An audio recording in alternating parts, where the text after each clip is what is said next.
Olá, pessoal. Coronel Cirilo, presidente da Associação dos Oficiais. Hoje são 19 de fevereiro de 2025. Coincidentemente, a associação completa hoje seus 26 anos de idade. Agradecer a todos aqueles que contribuíram para o nascimento da nossa associação, que hoje se tornou uma associação de grande importância no cenário da representatividade no nosso Estado e também fora do Estado. E dando continuidade ao papo reto, conversando diretamente com o nosso associado, temas importantes, relevantes, para que a gente possa ter um mínimo de conhecimento e, na hora do debate, a gente ter argumento suficiente para tratar de igual para igual.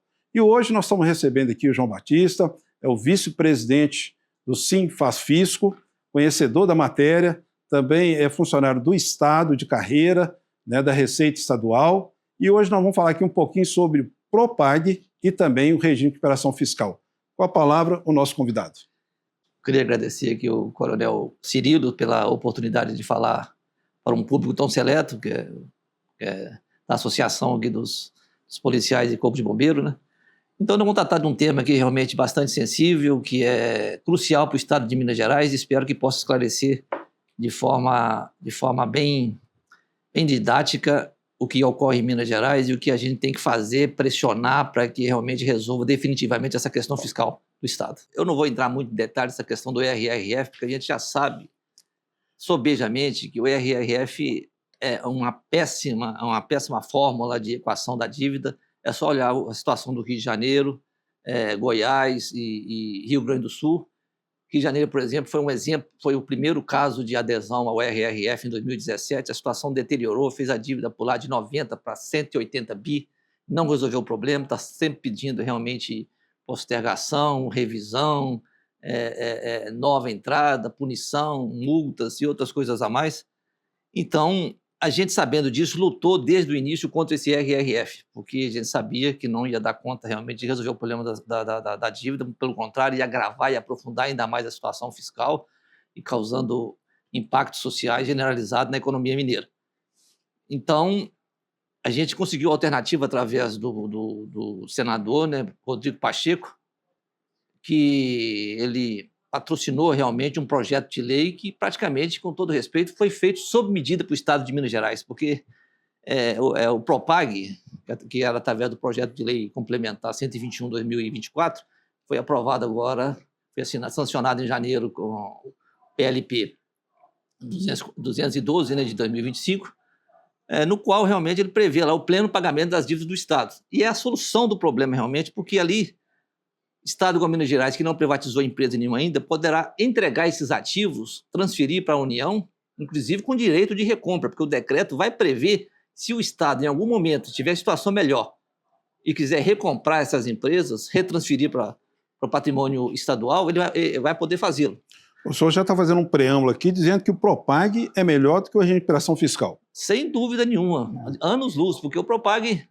ele praticamente, hoje a gente vê no RRF o IPCA, depois de muita luta também, no IPCA mais 4%, mas já foi 7,5%, já chegou a ser a 6%, mas agora não, agora com o Propag não, com o Propag ele poderá atingir juros zero, só corrigido pelo IPCA, e poderá ainda utilizar ativos do Estado para abater o estoque da dívida, ou seja, o valor vai ficar menor, e a base de cálculo para financiamento vai ficar menor, e é um valor plenamente pagável e é a solução definitiva para a questão da dívida do Estado de Minas Gerais e dos problemas, no modo geral, o que acontece aí, que está vinculado a isso. Qual que é o tamanho da riqueza hoje de Minas Gerais com ativos, com empresas públicas? O que isso hoje representa no montante do caixa hoje do Estado? Eu posso dizer, hoje o caixa do Estado, hoje, por exemplo, Minas Gerais, nunca se teve tanto dinheiro em caixa, justamente por essa questão aí que o governo também não deixou de pagar a dívida, não pagou, porque teve a tutela do Supremo Tribunal Federal. Então, hoje tem mais de 37 bilhões de reais em caixa. Anota isso aí, o Estado tem mais de 37 bi em caixa. Ele tem a CEMIG, tem a Copasa, tem a Codemig, que tem um valor significativo de mercado, que pode entregar também e transferir dação em pagamento, com direito à recompra, isso aí vai ser previsto. Ele tem uma dívida ativa de crédito tributário de mais de 80 bilhões de reais. Recebíveis. Que também pode ser utilizado para bater a dívida. Imóveis, qualquer tipo de recursos e ativos que podem estar lá previstos nos incisos 1 a 10 do PROPAG, né? Que é do artigo 3º. Ou seja, só não resolve o problema porque não quer. E eu falo mais ainda, eu acho que a Assembleia, o próprio Ministério Público, já tem elementos para caracterizar até mesmo improbidade administrativa, porque o fato dele postergar a adesão ao RRF vai causar prejuízos bilionários ao Estado de Minas Gerais. Então, veja bem, o fato do governo de Minas não aderir ao PROPAG, ele tem um prazo, se não me falha a memória, até o final do ano? Até o final do ano. A cada mês que não faça essa adesão, é mais prejuízo ao caixa do Estado, confere, João? Exatamente. Prejuízo é astronômico. Por exemplo, a previsão, assim, em termos de valor mesmo de dívida, esse ano, só 2025, é algo em torno de 8 bilhões de reais de prejuízo para o Estado. Embora esses valores sejam jogados, porque está sendo diluído, mas em estoque de dívida vai representar isso. Fazendo um parênteses aqui, João Batista, no final do governo do Pimentel, houve uma ação judicial do Estado de Minas e União, onde ele pede a suspensão da dívida. Se me falha a memória aqui, o primeiro mandato do Zema, ele ficou sobre uma situação muito confortável, porque me parece que ficou suspenso durante o primeiro mandato inteiro. O senhor poderia comentar isso para a gente? Não, sem dúvida. O Pimentel, na época, também estava com grande dificuldade de pagar a dívida e estava também discutindo as questões de inovação, de nova lei para diminuir a taxa de juros, de passar de 7,5% para 4%, como está agora. Então, ele conseguiu negociar, mas no final das contas também não estava conseguindo pagar. Quando foi em dezembro, conseguiu, entrou na justiça com a liminar para tentar realmente negociar. E porque realmente era um negócio impagável. E tinha discussão também daquela lei Candir, né, que era 135 bi. Fazer o ajuste de contas ali. Podia fazer um encontro de contas e procurar zerar essa dívida aí na medida do possível. Ou pelo menos diminuir substancialmente. E essa liminar, e houve outras liminares também, prevaleceu até julho de 2022. Ou seja, até ali o Zema não desembolsou de pagamento de dívida absolutamente nada. E isso foi uma das causas da formação de caixa, né? Porque ele teve uma série de recursos extra-orçamentários, além do mais, não pagava a dívida. Ele se autofinanciou com a dívida e teve a tragédia de crime de Brumadinho, teve essa questão da pandemia, que gerou muito dinheiro para o caixa do Estado também, porque teve muito investimento em saúde, que ele gosta de falar que houve aumento no investimento da saúde por causa disso, né? Porque é dinheiro da União, não dele. Ok. Do período Zema até a data de hoje, qual que é o valor nominal dessa dívida? Parece que o Zema entra com valor e hoje nós estamos com valor X mais Y. Quando a dívida com a União, início de 2019, a dívida era em torno de 113 bilhões de reais. 113 bi. Exato. Aí, hoje, atualmente, a dívida está na faixa de 190 bi. Então, 165 que a gente ouve falar aí já não procede mais. Porque, na verdade, 165 é só a dívida ligada à União. Porque tem os dívidas com os créditos financeiros. Aí eu tenho que colocar também a questão de resta a pagar, que também é dívida de curto prazo, que tem que ser quitada de imediato. Então, no governo Zema, a dívida saltou, vamos colocar, então, arredondando para 100, para 165. Pode ser 165, valor significativo. Né? Com a União, que eu estou falando, nesse período com a União. Está praticamente 53 bi, mais ou menos. E pouco se fez, ou seja, teve poucos manejos do Estado com a União na tentativa de frear isso. Exato, não teve. Porque, na verdade, desde o início, eu acho que o Zema, quando assumiu o governo, já estava com esse projeto até mesmo dentro do programa do Partido Novo, né, que queria aderir ao RRF por causa das privatizações e da criação de um Estado mínimo. Terceirização de serviços, precarização, não reajuste, contratação temporária, essas coisas assim, que seria uma mini PEC 3.2, né, que queria ser implantada no Congresso, que ele ia trazer para cá, porque, na verdade, a PEC 3.2 e o RRF tem muita similaridade, porque ele impõe Estado mínimo, redução do quadro de pessoal, acabar com o regime estatutário, privatização, uma série de medidas aí realmente nefastas à economia e ao povo mineiro.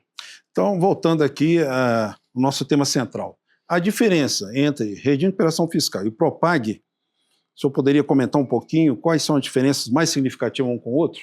A diferença mais significativa, vou dizer assim, é a questão dos juros. Praticamente o PROPAG não vai ter juros.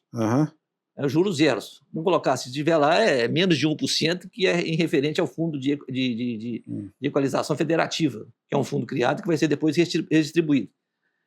E tem a questão que o Propag permite, que é sob medida para o Estado de Minas Gerais, que ainda não privatizou as suas estatais, que poderá utilizar ativos para abater o estoque da dívida que vai fazer... Sem precisar de vender estatais. Sem precisar de vender, vai transferir e a princípio vai ter um decreto aí, vai ter uma resolução que a princípio teria até direito de recompra, se quiser, depois que a situação estiver saneada.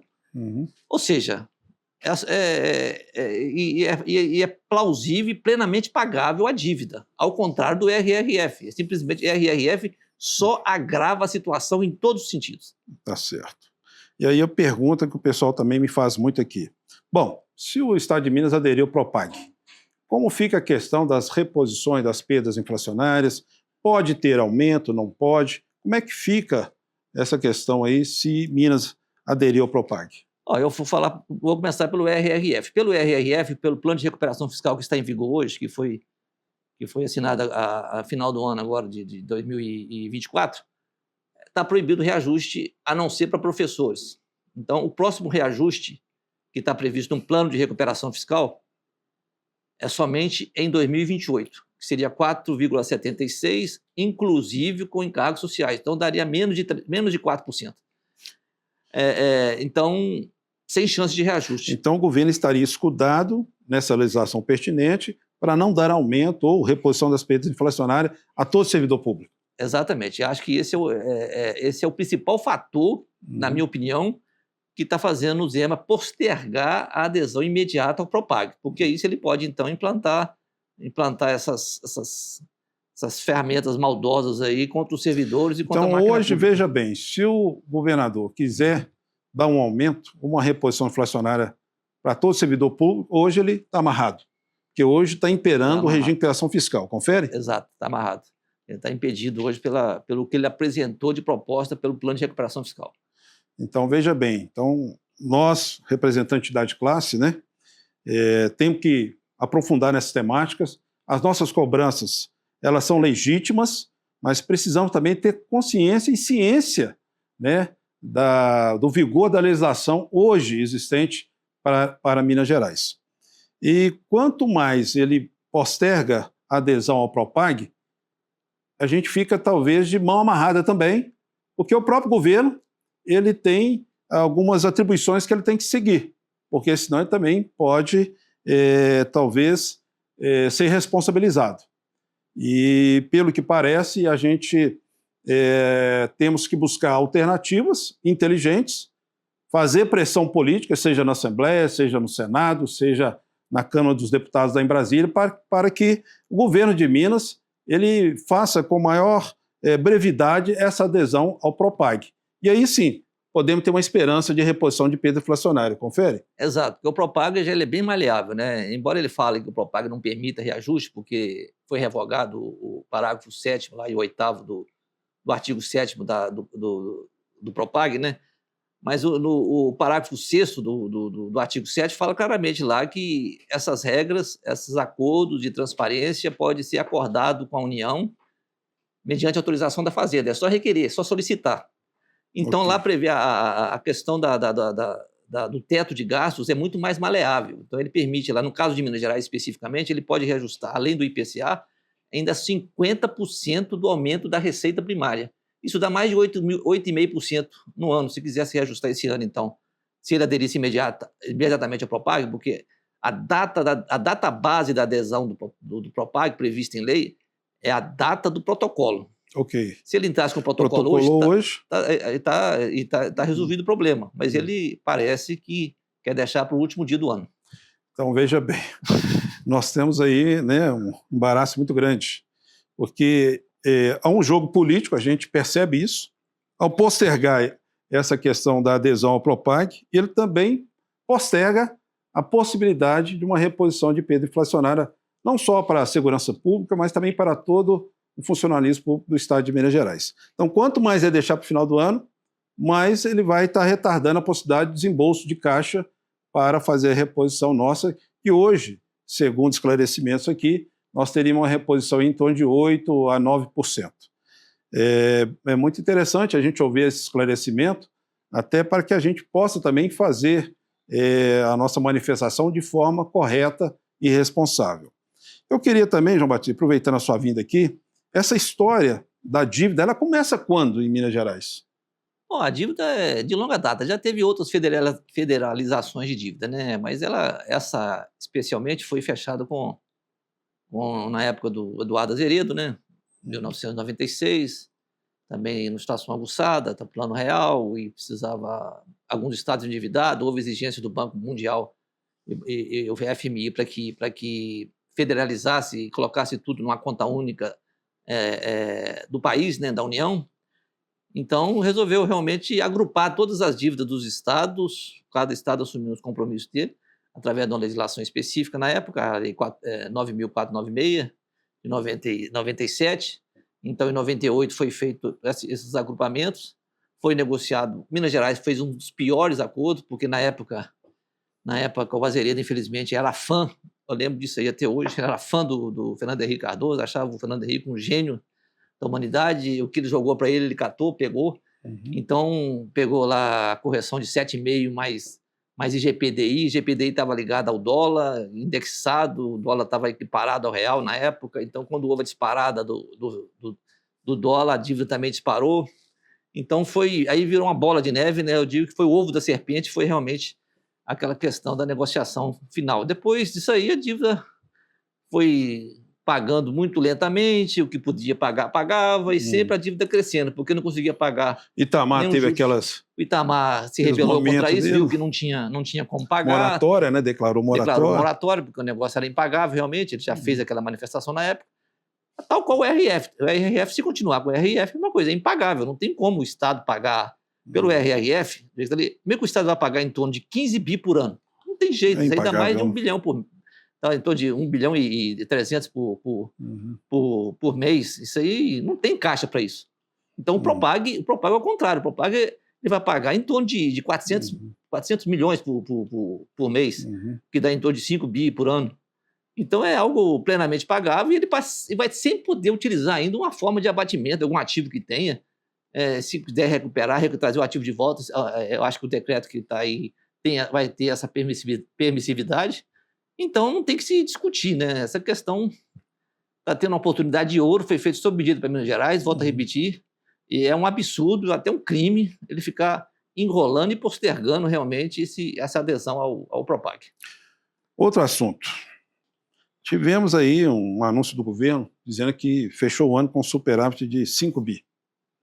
Recentemente, agora tivemos acesso ao portal da transparência, onde o CMS cresceu 12,9, alguma coisa nesse sentido. Sei que, traduzindo em números, daria em torno de 12 bi, 11 bi a mais no caixa.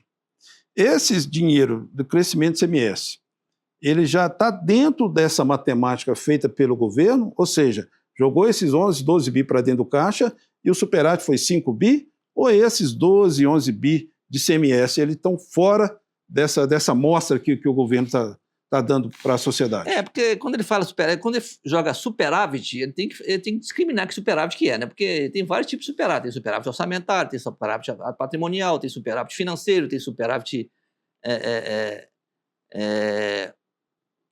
orçamentário.